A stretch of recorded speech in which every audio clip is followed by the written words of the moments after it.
Now for Nietzsche, those values, that table of values, is the table of values that he's going to call the table of master morality.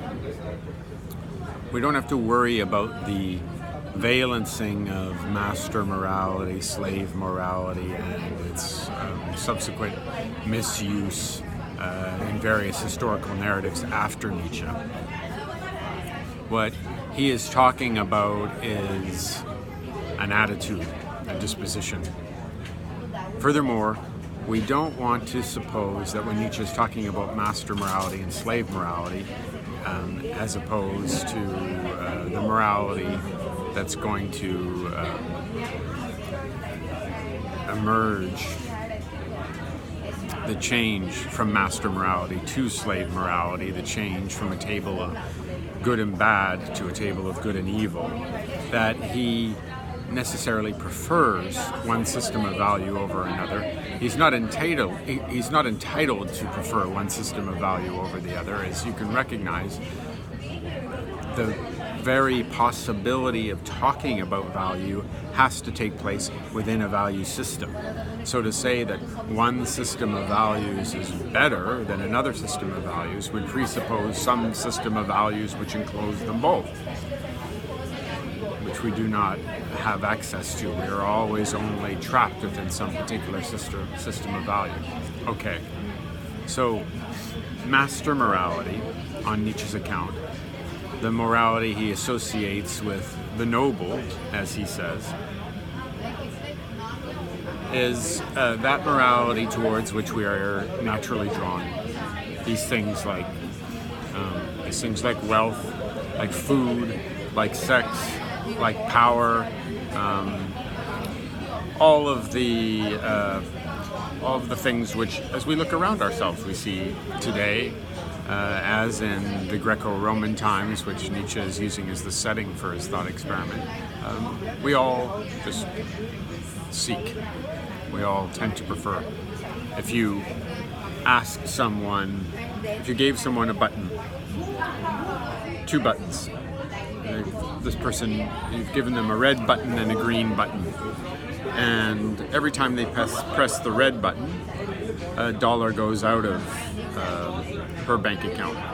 Every time she presses a green button, $1 goes into her bank account. Now we all know what she's going to do. As long as she's going to stay away from that red button, and as long as she can, and as many times as you'll let her, she's going to keep pressing the green button over and over and over again. And why? Because even if we have been taught to believe, as many of us have, that it is easier for a camel to pass through the eye of a needle than for a rich man to get into the kingdom of heaven, we all know that the truth of the matter is we actually really value money. We need money. We don't feel like we have enough money, most of us. Okay. So now take that table of values. Pride, sex. Sorry, a plane's going overhead. I'll just wait for it to pass.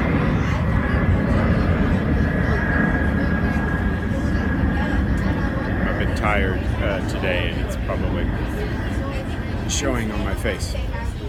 Okay, the plane has flown overhead. Take a sip of my delicious flat white. Yeah, very good coffee here at the Blue Tokai in New Delhi. They're famous throughout New Delhi for their coffee. Okie dokie. So, pride, sex, wealth, power, food, friends. You value all of these things, and then you realize, like the fox, that you're not going to be able to get them. There are people around you who are getting them, who have them, who are enjoying them, who are relishing them. You want them too, but they are out of your reach. They're for other people. At this moment, Nietzsche calls this the greatest creative moment in the history of civilization. At this moment, this tremendous revaluation of values takes place. This genius idea occurs among the people, and for Nietzsche especially among the priest class, the emerging priest class. What if we tell everyone that those things that they thought were good are in fact evil, and the things that they thought were bad, that all of those who possess the good things that we associate with master morality, those are in fact the good things.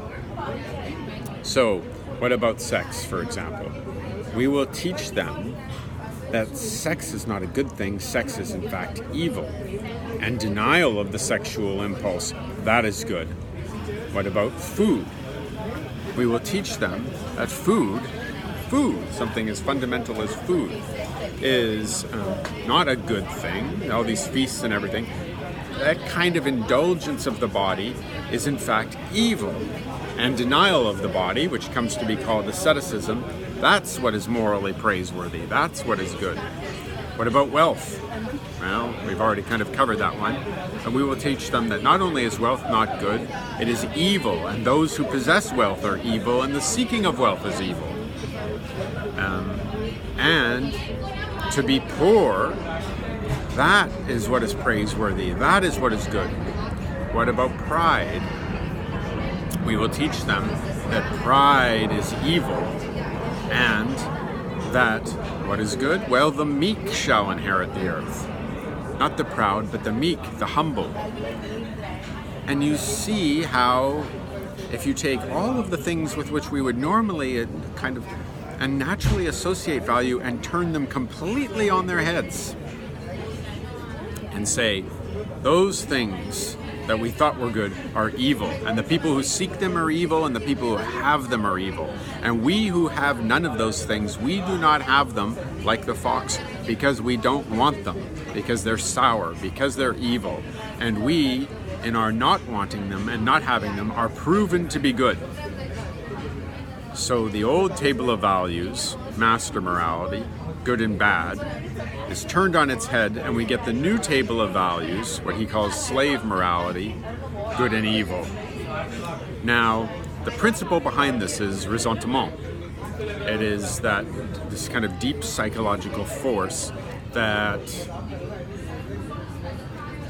finds its value by turning things on its head, turning things on their heads on the basis of the fact that I wish I could get them, but I know I can't, and I am full of rage with the people who do have them. And we sometimes might see a bit of this going on in our own society in America today. The question of the degree to which we may be in some of our political movements motivated by ressentiment. Something to think about, something to worry about, something to look for examples of, particularly when you are individually writing about this and thinking about it. But the priest class isn't done, because they recognize that you could never get anybody to buy such an unnatural system of values, such an upside down way of thinking about life without something more. And that something more they create, on Nietzsche's account, to guarantee the possibility of making sense of this system of value for the people who are considering adopting it or moving in that direction, is really a twofold thing. The first thing is an afterlife, a God and an afterlife. So you are poor now, but you will be rich when you get to the kingdom of heaven. You are meek now, but you will be among the elect when you get to the kingdom of heaven.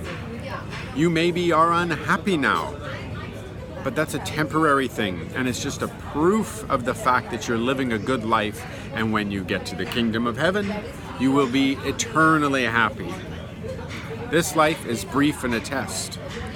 The next life is where, if you have done well with your values in this life, if you have been meek, humble, poor, denying these kind of basic natural impulses that you have, you've been successful at doing all of those things, then you will be richly rewarded in the kingdom of heaven. And those who seem to be enjoying advantage now, the rich, the self-indulgent, the ones who are having their feasts and having their orgies and whatever else the rich are doing, they, by contrast, not only won't get to go to the kingdom of heaven, they will suffer eternal damnation, they will suffer all of the tortures of hell, and not just for a lifetime, but eternally. Now, there is one more aspect of this that we need to discuss. One or maybe two more aspects of this we need to discuss, which are the facts of guilt and bad conscience. And those relate to the question of how cruelty expresses itself in the human mind when our drive to cruelty is frustrated.